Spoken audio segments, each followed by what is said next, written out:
Hallelujah, praise the Lord. ஆண்டவராகிய இயேசு கிறிஸ்து நாமத்தினாலே உங்களை வாழ்த்துகிறேன். கர்த்தர் உங்களை ஆசீர்வதிப்பாராக. இன்றைய நாள் மெய்ப்பனின் சத்தம் சங்கீதத்தின் புஸ்தகம் 38ஆம் அதிகாரம் 15ஆம் வசனத்தை நான் வாசிக்கிறேன். கர்த்தாவே உமக்கு காத்திருக்கிறேன், என் தேவனாகிய ஆண்டவரே நீர் மறு உத்தரவு கொடுப்பீர். இது ஒரு நம்பிக்கையின் வார்த்தை. உமக்கு காத்திருக்கிறேன், என் தேவனாய் ஆண்டவரே நீர் எனக்கு மறு உத்தரவு கொடுப்பீர். ஒவ்வொரு முறையும் ஜெபிக்கும் போது அப்படித்தானே போய் உக்காடுறோம். ஆண்டவர் பதில் கொடுப்பாரு, பேசுவார், நான் கேட்டதை எனக்கு செய்து கொடுப்பாரு. அப்படி தானே அமர்ந்திருக்கிறோம். எனக்கு அன்பானவர்களே, நீங்கள் ஜெபிக்க போய் அமருகிற நீங்கள் ஜெபம் பண்ணிட்டு அதுக்காக அது கொடுக்குற பதிலுக்காக எதிர்பார்த்து 2 சகோதரிங்க ஜெபம் பண்ண போனாங்களாம். 2 பேரும் தனித்தனியாக ஜெபம் பண்ணாங்க. ஜெபம் பண்ணி முடிச்சுட்டு வீட்டுக்கு போகும்போது பேசிட்டு போகிறாங்க. நானும் ஜெபம் பண்ணி தான் இருக்கிறேன். எங்கே நடக்குது? நம்ம ஜெபம் பண்ணுவோம், நடக்குதோ நடக்கலையோ அப்படின்ட்டு போனாங்களாம். இதுலேருந்து என்ன புரியுது? 2 பெண்களும் ஆலயத்தில் வந்து ஜெபம் பண்ணாங்க. ஜெபம் பண்ணிட்டு போகும்போது என்ன பேசிட்டு போகிறாங்க?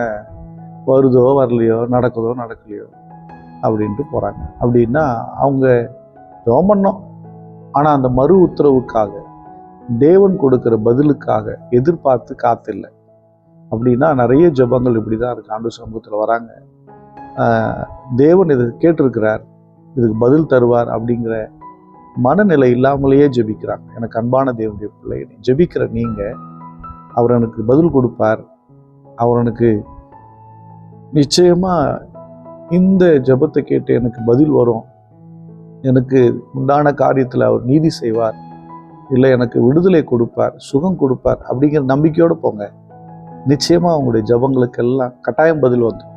ஸ்தோத்திரம் பண்ணுவோமா? ஸ்தோத்திர ஆண்டவரே, உடைய சமூகத்தில் வந்து நாங்கள் ஏறெடுக்கிற ஜபங்கள், கண்ணீர், பெருமூச்சு, இதெல்லாம் நீங்கள் கேட்குறீங்க, அதுக்கு பதில் வரும் என்று நாங்கள் எதிர்பார்த்து காத்திருக்கிறோம். ஸ்தோத்திரம் ஸ்தோத்திரம் ஸ்தோத்திரம். அன்பின் பிதாவே உம்மை ஸ்தோத்திரிக்கிற ஆண்டவரே, எங்கள் ஜபங்களுக்கெல்லாம் பதிலை எதிர்பார்த்துருக்கிறோம். ஒருபோதும் ஒரு நாளும் எங்கள் ஜபத்துக்கு பதில் வராமல் இருக்கவே இருக்காது. நிச்சயம் பதில் கொடுப்பீங்க. உங்களை நம்பி வந்த எங்களை ஒருபோதும் கைவிட மாட்டீங்க. இதை பார்க்குற இந்த பிள்ளைங்க கூட ஆண்டவரே எத்தனையோ நெருக்கடியில் இருக்கலாம், ஜபங்களுக்கு பதில் எதிர்பார்த்து இருக்கலாம், உபவாசங்களுக்கு பதில் எதிர்பார்த்து நிற்கலாம். கர்த்தாவே உம்முடைய பிள்ளைகளுக்கு நீர் செய்து கொடுப்பீரா. தேவன் இரக்கம் பாராட்டுங்க, ஆசீர்வதிங்க.